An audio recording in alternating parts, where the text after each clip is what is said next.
Welcome to the 60th episode of the Head Kick KO podcast.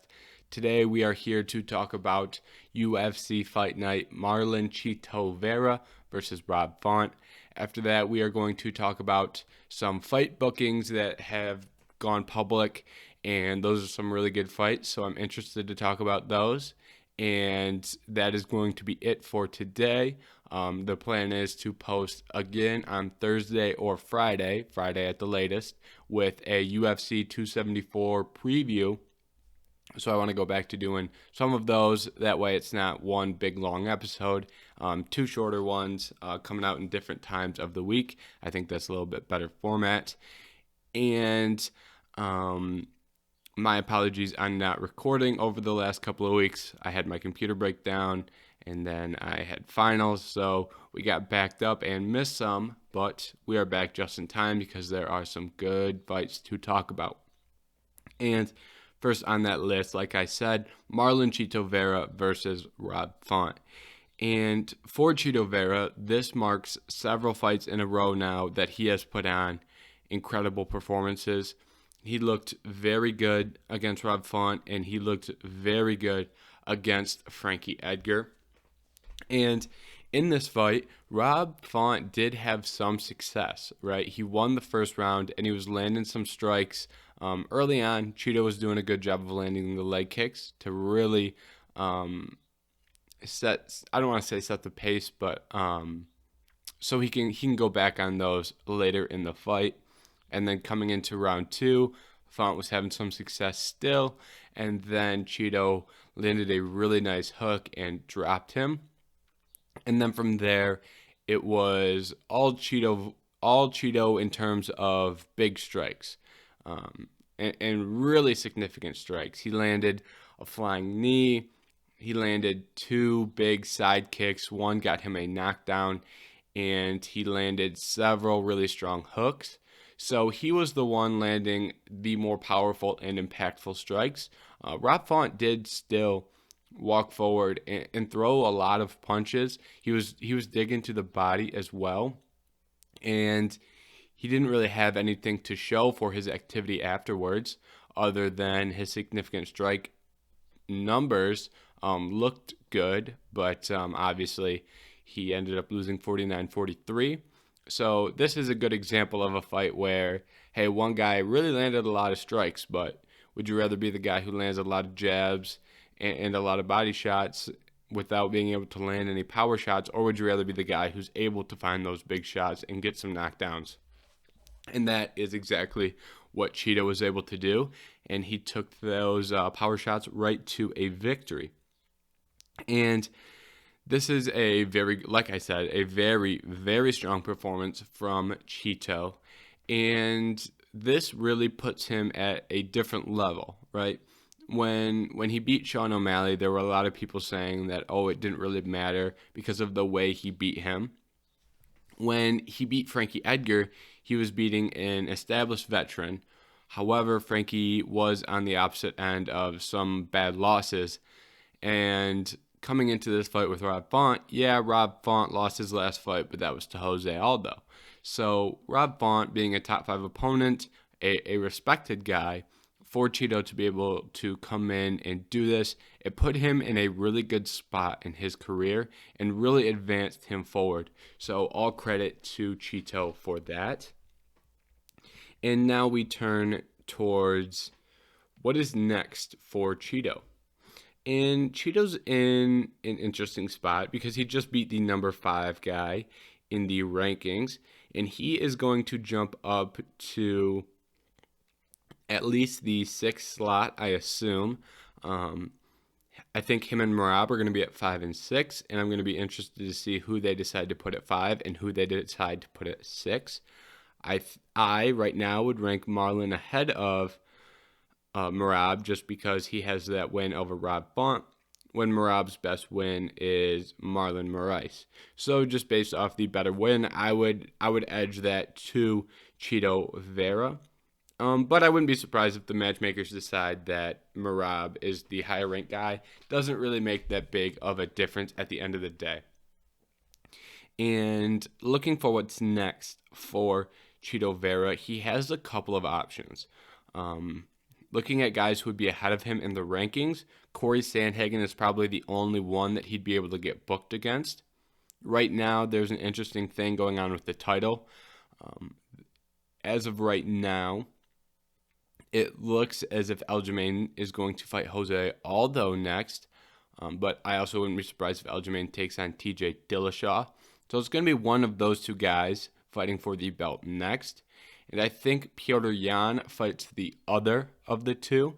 Even though Jose Aldo and Petr Yan have already fought, I think that they would look to book that rematch for Petr and for Aldo. Because if Petr doesn't fight Aldo, then he's looking at Sandhagen, who he's already fought as well. And then you'd be looking at Font, and I really don't think they're going, you'd be looking at Chito, and I really don't think they're looking to push Chito all the way up to that number 1 spot.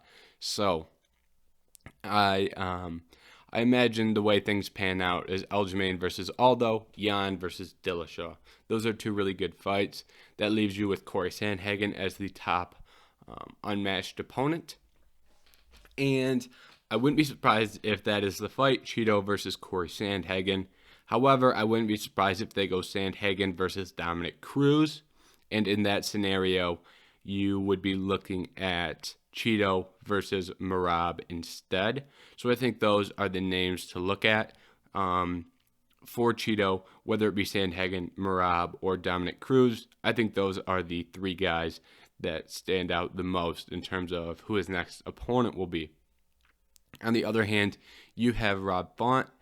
And I think Rob Font really needs to take some time off. He got beat up pretty badly in that fight.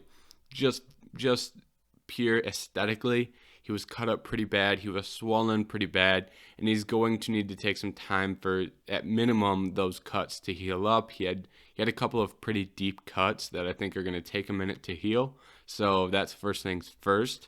And this is also not the first time this has happened. When he lost to Jose Aldo won that fight in a pretty dominant fashion as well. So I think Rob Font is going to take a minute and readjust here. However, when he does come back, I think he's going to be looking at someone of the likes of a Song Yadong, possibly a Pedro Munhoz, also not a bad fight. Maybe a Frankie Edgar. I think those guys are probably the tier of fighter that you're going to see Rob Font against.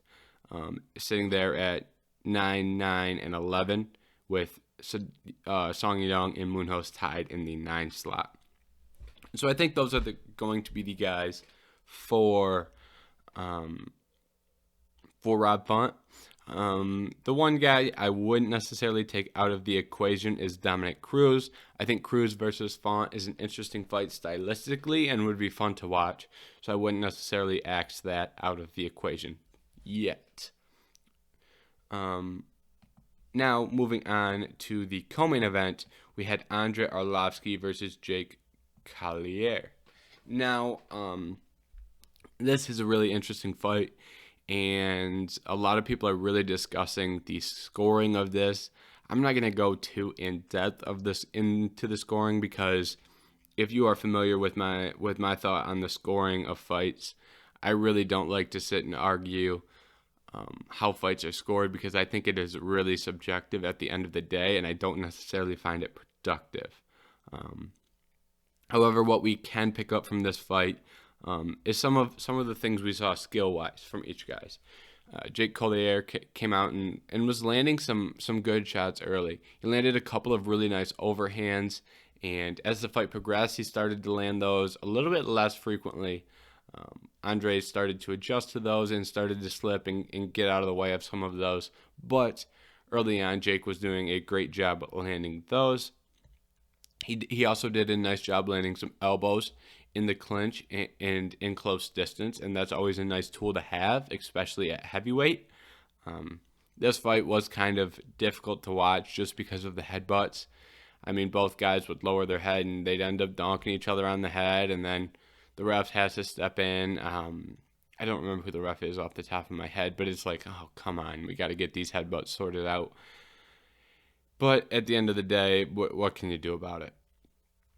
And in the large scheme of things, I think Andre Arlovsky and Jake Collier are both in a really good spot in this heavyweight division. They're both in different spots, but neither of them are necessarily in a bad spot. That win pushes Andre Arlovsky's win streak to a decent number. Give me just a second and I will pull that up. But at his age, at 43, Andre Arlovsky has a really, really solid spot in this heavyweight division. Okay, Andre Arlovsky has won 4 in a row. His most recent loss was a loss to Tom Espinal. Prior to that, he had 2 wins. So he is 6-1 in his last 7 with a 4-fight win streak, and that dates back to early to mid 2020. So he has been on a really good streak, Andre Arlovsky has. And while Andre Arlovsky is not going to fight for a UFC belt ever again, probably, I think that's safe to say, he still has a solid spot in this heavyweight division, taking on guys like Jake, who aren't ranked yet, but I could see Jake eventually getting some wins together and getting an opportunity against a ranked opponent, especially if he would have beat Andre Arlovsky there. And so I think Andre Arlovsky is going to have a decently long career still at heavyweight, fighting guys who might not be in the top 15, but guys who are in that 15 to 20 to 25 range, just outside the rankings. I think that's where Andre Arlovsky is going to stay. However, if Andre does keep tallying up wins, maybe he does get a ranked opponent and does try and climb his way back into the rankings. But from what we've seen from Arlovsky, the trend has been beat up guys who are not ranked and then lose to the ranked opponent. Last 2 losses being Espinal and being Jairzinho Rozenstruik. And if you go and look at his resume, it really only loses to the highest tier of heavyweight. So I think he's going to stay at that level for a minute here, but I'm not necessarily sure that he fights for a belt or fights high in the rankings anytime soon. And then on the opposite side, we had Jake Collier. And Jake I really like how he fights at heavyweight, and I think his style at heavyweight can really get him some wins. He lands big shots, he's effective in the clinch, and he's very quick as well. Coming up from the lighter weight classes, I don't remember if he fought at 170 or 185 prior to heavyweight, but he was down there in weight, and he put on some weight, but he kept a decent amount of his speed. He's obviously not as fast, but if you can keep any speed from a transition from a lighter weight class to heavyweight, that's going to be beneficial. And he utilizes that well to help him land shots. Like I said, he's effective inside, and he also uses his size. He's on the bigger side of heavyweight, and he uses that size, to get inside and get some control time in the clinch. And that's big at heavyweight because, those guys, sometimes a guy will say, all right, I've thrown quite a few strikes. Let me get inside. Let me push this guy up against the fence and give me a second to recover. And that is beneficial if you can do that. It's also beneficial if you can get off the fence. And I think Jake does both of those things pretty well. And if you're not defending takedowns, he will take you down if he's got you up against the fence. And so I like his potential at heavyweight. With that being a loss, he's going to have to win a couple fights before he is in there with ranked opponents. But I think eventually Jake could make a run at some ranked competition pretty soon in the long scheme of fighting. And then the last fight we are going to talk about from UFC Fight Night is Andre Fili versus Joe Anderson Brito. And not really much to talk about here. Joe Anderson Brito comes in, throws a nice double jab with the right hand over top. And I really, he's able to knock out Andre Fili. And I don't really have much to say here. I just wanted to highlight that very strong performance by Joe Anderson Brito because I thought he looked really good. And getting a win over Andre Fili holds weight in that 145-pound division. So especially if you can do it in 40 seconds. So I really wanted to highlight that. And then some quick we're gonna quickly go through some other performances here. Grant Dawson had a nice fight against Jared Gordon. He looked really good, gets the submission win. That pushes his win streak to 8 or 11 or something wild. Grant Dawson is doing a really good job, and he is really working up the rankings, and he will be fighting ranked competition eventually. Darren Elkins adds another win to his resume in a very Darren Elkins style fight. He is able to get a decision victory. He almost got a finish, had a really deep rear naked choke, landed a lot of good strikes, some good ground and pound. He did a great job against Tristan Connolly in this one. Krzysztof Jotko had a really good fight against Gerald Meerschaert. He's able to go out there and get a unanimous decision win. Alexander Romanov, he submitted Chase Sherman. He was a massive favorite in this fight, so he got the job done. He moves to 16-0. He will eventually be fighting ranked opponents. He called out John Jones. I hate to break it to you, he is not going to get that John Jones fight. However, I do anticipate him fighting ranked opponents also very soon. He has wins on his resume against Chase Sherman, Jared Vanderaa, Marcos Rodrigo de Lima, Juan Espinal, and Roque Martinez. All some pretty good names in terms of UFC heavyweights that are not ranked guys. Those are some pretty recognizable names for anyone who doesn't know. So he did a good job there. And he has also had bouts booked against Tanner Boser and Ilir Latifi. So that shows the UFC is really high on him as a fighter. I wouldn't be surprised if he gets a ranked opponent in his next bout, but he may also be one fight away. Francisco Figueiredo, the brother of Deiveson Figueiredo, got himself a knee bar submission, so congratulations to him. And then we had Gabe Green, got a nice KO over Johan Lenesi. Nathan Levy got a unanimous decision victory, and Shanna Young also got a finish in the first fight of the night. So that's kind of a full recap of the fights. Good amount of fights, good amount of finishes. Not a crazy card, but there were some good things going on. Moving on to the fight bookings, we have 8 fight announcements. We have 1 weight class change, and we have 1 kind of update / potential fight to discuss. So first off, we have Kelvin, and before we get into this, my apologies, we're going to take these fight bookings by date. So sometimes we do it by date, sometimes we do it by best fight first. This scenario, since there's so many, and several of these are on the same card, we're going to go by date. With the first fight, we're going to talk about June 18th. Actually, 2 fights booked for June 18th. The first being Calvin Keator versus Josh Emmett. This fight is the main event, so this is going to be 5 rounds. And when I first heard the news, Calvin Keator versus Josh Emmett, my head went 2 ways.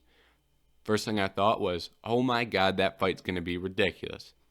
Second thing I thought was, this better be 5 rounds, and we get it at 5 rounds. So that is good matchmaking by the UFC. These guys are ranked, let me see, Calvin Keator is ranked 4th, Josh Emmett is ranked 7th. And I think that at the 145-pound division, Josh Emmett is, even though he's ranked 7th, the guys ahead of him are Arnold Allen and the Korean Zombie at 5 and 6. Very talented division, and this fight is going to hold a lot of weight in the overall scheme of the 145-pound weight class. The winner of this is probably going to be looking at someone like Yair Rodriguez, Brian Ortega. They're going to get a big-time fight. Maybe the Korean Zombie. So the winner of this is going to be in a really good position moving forward. But more importantly, this fight has fight of the year potential. Calvin Keator, you could hit Calvin Keator with a bus and he'd get up and start throwing haymakers at you. Josh Emmett will be more than willing to throw haymakers, but Calvin Keator also has that power to put you out. I really like this fight. I really like both these fighters, so I'm not going to give a prediction just yet because it's so far away. But right now, I will say that this fight is going to be quite entertaining. That is my prediction. Also on this card, we get Kevin Holland versus Tim Means. I don't know if I said this already, but this card will be in Texas.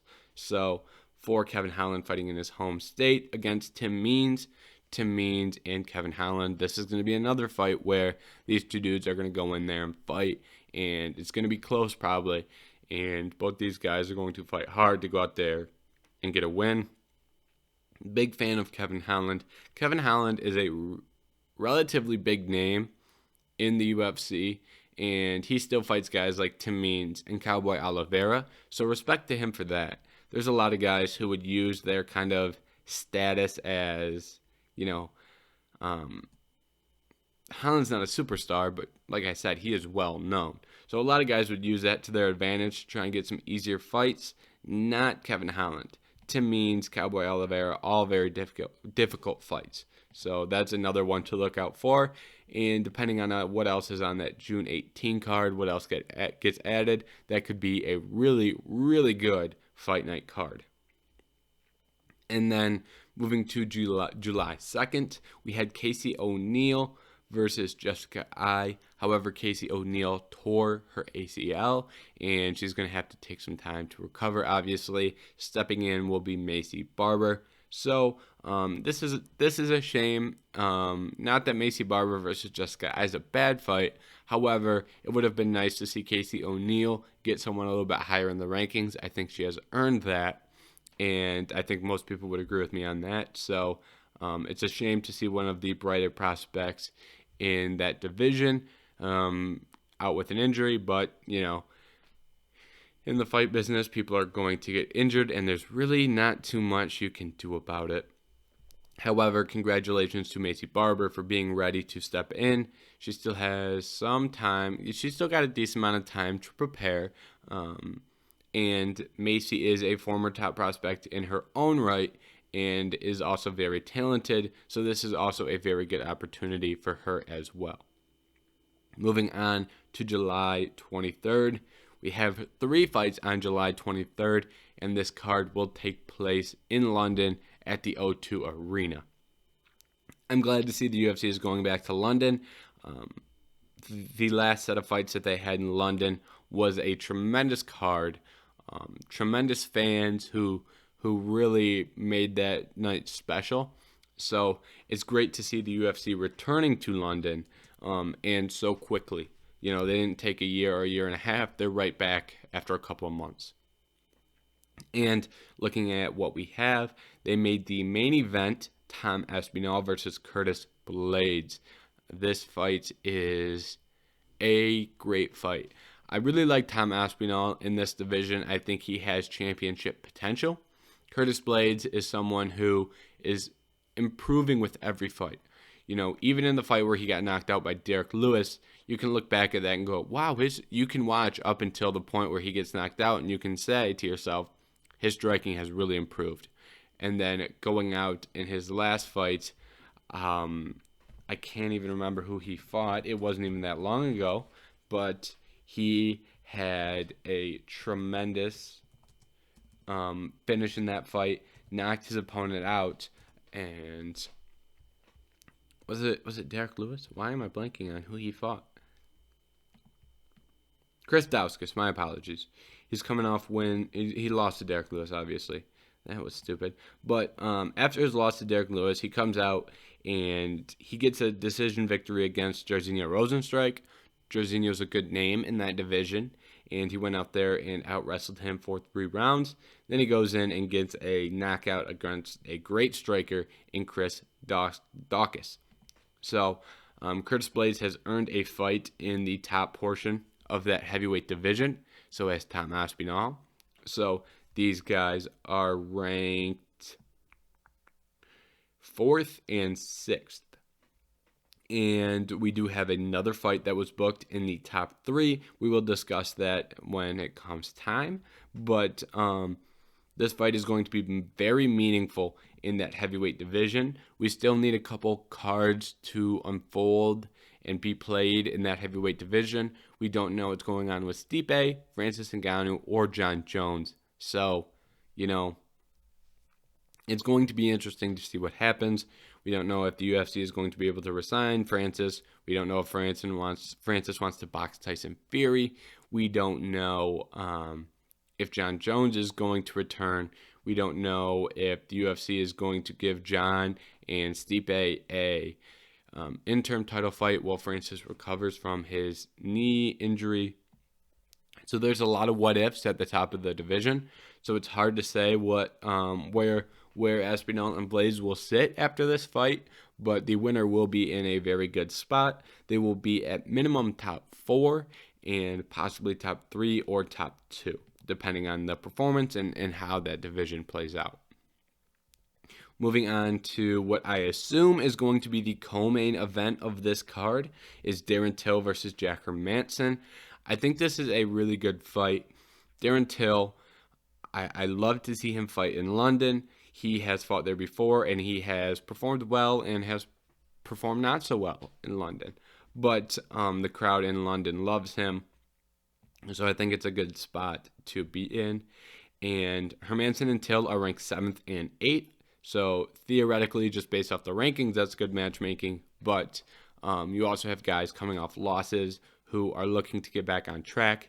Putting both those guys up against one another provides somebody the opportunity to get back on track. And I think that is what both of these guys need. And then the winner will be back in the upper echelon of that 185-pound division, whether that means they fight Paulo Costa, Derek Brunson, Sean Strickland, Vittori, maybe even Cannonier, depending on how his fight with Izzy goes. There's going to be a lot of options for the winner of this fight, because there are currently 3 guys tied at 4th. So that really mixes up the division. And obviously, depending on who wins, Till probably wouldn't rematch Brunson if he were to win, and so on. But same with Hermansson, probably wouldn't rematch Strickland if he were to win. But a win for either of these guys would get them back on track and get them back at the top portion of that division. And that's very good to see, especially for someone like Till, who's been injured, and Hermansson, who hasn't. I think he actually has been injured as well, and didn't perform as well as he could have in his fight against Sean Strickland. And then the last fight they made for that July 30th card was Nikita Krylov versus Alexander Gustafsson. This is going to be at 205 pounds.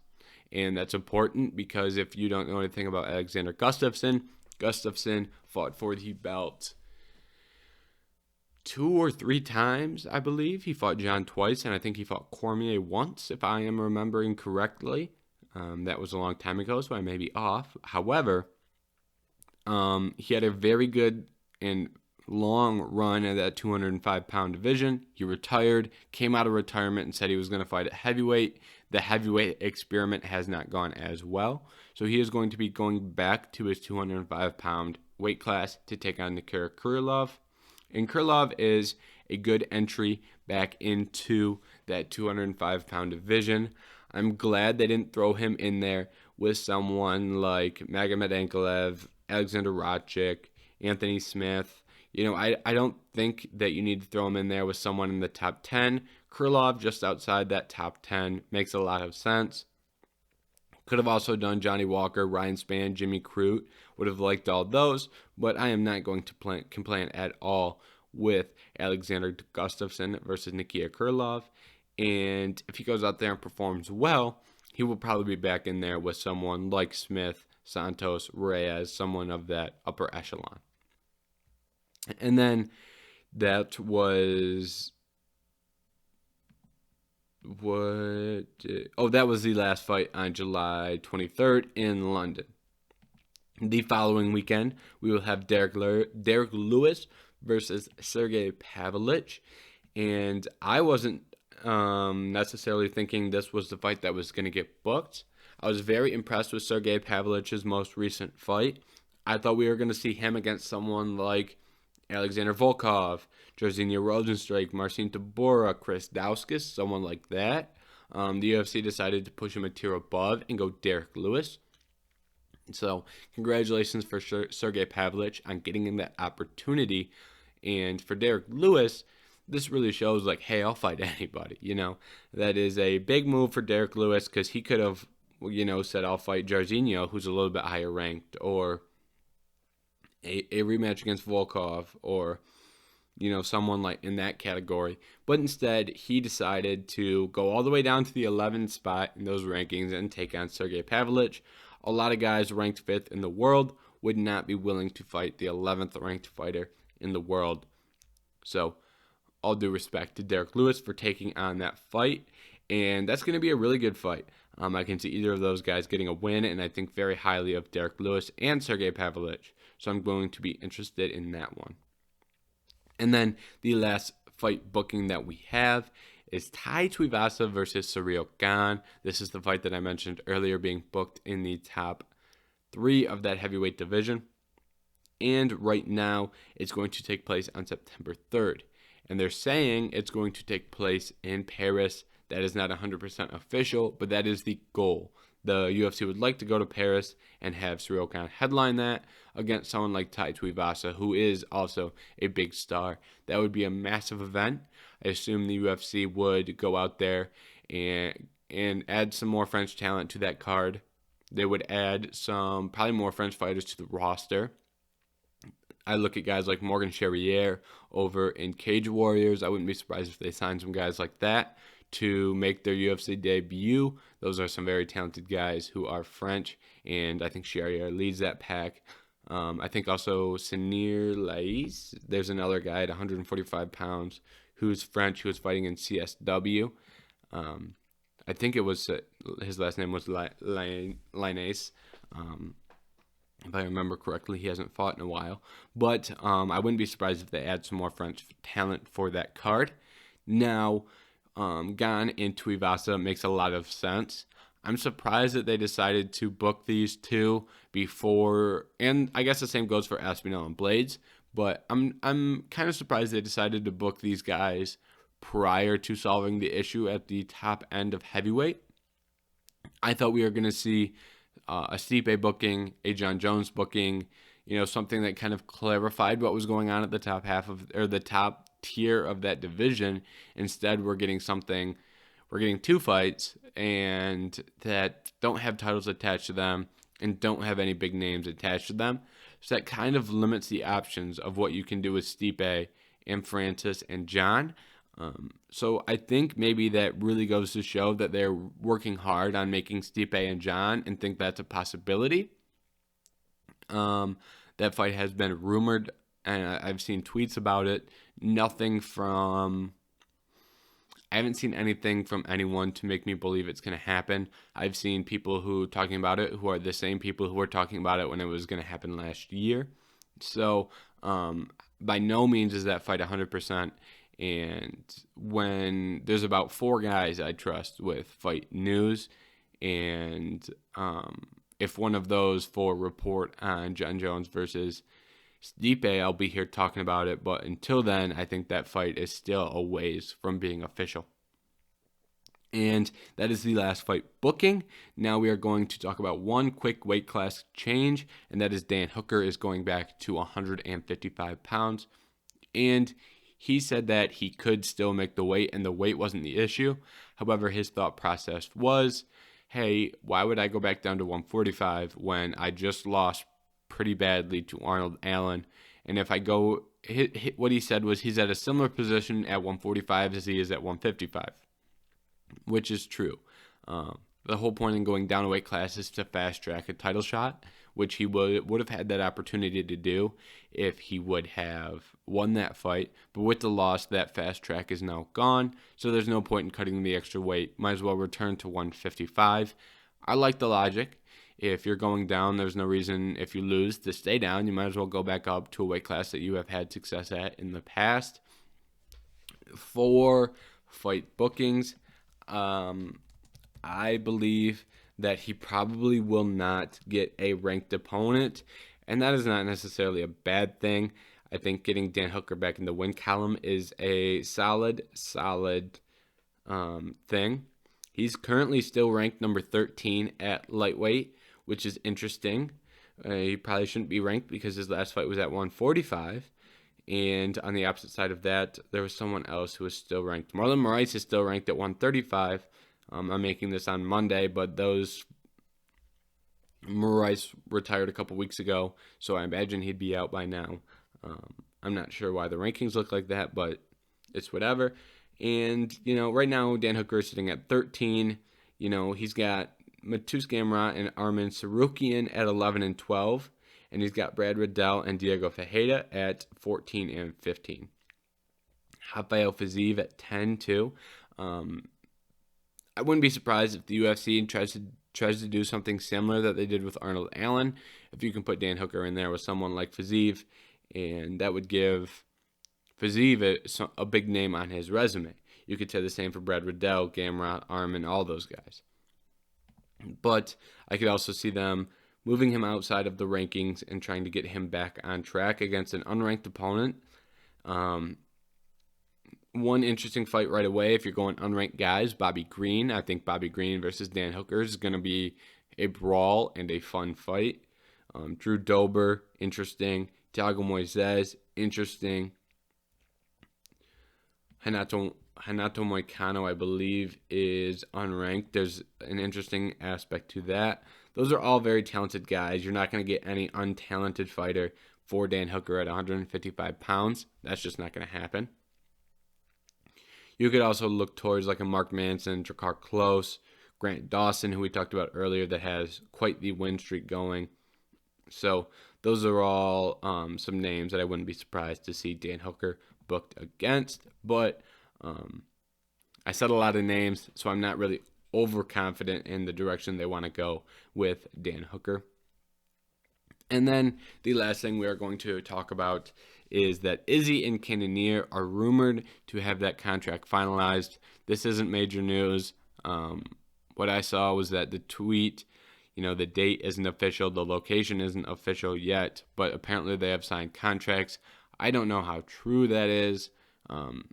But even if that is true and it's all signed, sealed, and delivered, I wouldn't necessarily classify that as a surprise. I think the date is what we're all looking for on that Izzy and Cannonier fight, as everyone is expecting that to happen.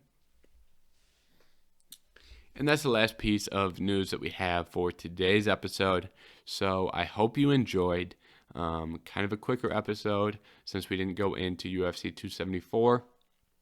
Like I said, that will be posted by Friday at the absolute latest. I'd like to have it recorded and hopefully edited by Thursday, so I can get that a little bit earlier to you guys. But I kind of like doing it that way a little bit more, especially when it's a big fight like a pay-per-view.